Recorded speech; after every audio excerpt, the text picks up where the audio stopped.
Kaya pala tumakbo si Sara Diskaya. Uy!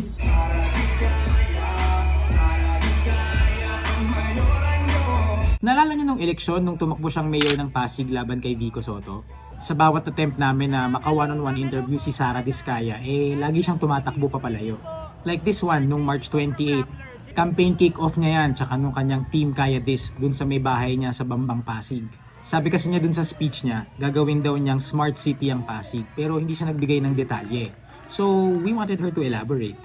Yun, ano po yung program nyo para sa if you become mayor of Pasig? Actually, hindi pa kami nag-kick off for the programs, no? So, we will be discussing this during our focuses, hindi pa dito. Yung tanong ko, lay up lang sana for the bigger question na, di ba contractor kayo? So, kung ang programa nyo ay gawing smart city ang Pasig City, kayo rin ba yung kukuhan ng kontrata at mag-execute?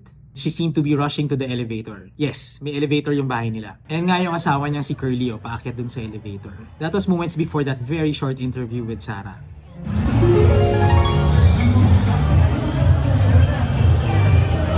So that night, wala na akong ibang choice kundi maghintay ng iba pang chance to talk to her again. That chance came 1 month later, April 28. Wrapping up na ang kampanya. So ibinida niya ulit yung kanyang plano na gawing smart city yung Pasig. Infrastructure was her biggest campaign platform. Pero kapansin-pansin din na sa lahat ng campaign stop niya na napanood o napuntahan ko, hindi siya nagdi-disclaimer na yung kumpanya niya ay mag-i-inhibit sa pagbid para dun sa mga kontrata sakaling siya yung manalong mayor. Nasa batas kasi na bawal kang maging opisyal ng gobyerno at contractor at the same time. So meron siyang glaring na potential conflict of interest. Anyway, noong April 28, nag-abang kami after ng sortie para tanungin siya. Hi Ma'am Sarah! Hello po, question po. Sorry, Ma'am, pagka po ba nagkaroon ng project, si Gerard po yung gagawa. Bakit nyo ako tinutulak, sir? Ba't nyo ako tinutulak? Okay, so this time, just as I was asking that question, tinulak ako ng isa sa mga vlogger na laging nakabuntot sa kanya. Tapos ayun, tumakbo na siya papunta dun sa may sasakyan niya na naghihintay dun sa kanto. Okay, so all that time, meron kaming standing invitation sa kanya na magpunta sa office namin sa Rappler para ma-interview namin siya one-on-one. Never natuloy.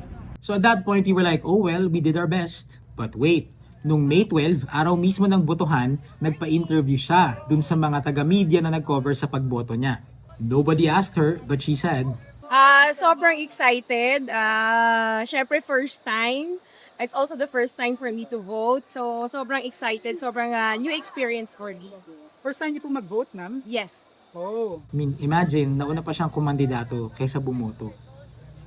Okay, so eto na. The last chance to shoot my shot bago matapos ang eleksyon. The question I've been trying to ask you is, pagka po natuloy kayong maging mayor and gagawin na po yung infrastructure projects na pinangako po ninyo, just for the record po, will St. Gerard participate in them? No, definitely not. That's a question that I really don't get. Kasi under RA 9184, no, bawal mangontrata up to the third degree. Sumusunod naman tayo Oo. Take note na nung panahon na yon, ang binabanggit lang niya na kumpanya niya ay yung St. Gerard Construction General Contractor and Development Corporation. Ngayon, alam na natin na siyang pala yung kumpanyang pag-aari niya kasi inamin na niya sa Senate hearing. Inamin mo, sa'yo lahat yun. Oh, di ba? The records will bear me out. Oh, ngayon, ang tinatanong ko sa'yo, yung bang siyam na korporasyon na yun, Panglimang tanong na. naglalaban-laban ba sa bidding yan? Panglimang tanong na yan eh. Sabi mo kanina, last question. Hindi ba sumagot? Ayos sumagot. Oh. Hindi, sagutin mo.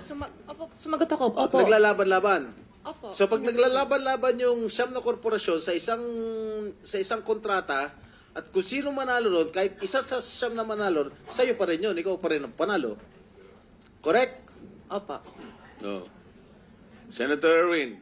So, anong point ng video na to? Ngayong malayo pa ang susunod na eleksyon, dapat simulan na natin kilatisin yung mga pumuposturang tatakbo. Dapat sa umpisa pa lang, ekis na ang kahit sinong may conflict of interest. Yan yung kapag may tumatakbong politiko pero may anggulong pwedeng mag-benefit yung negosyo niya o ng mga kamag-anak niya.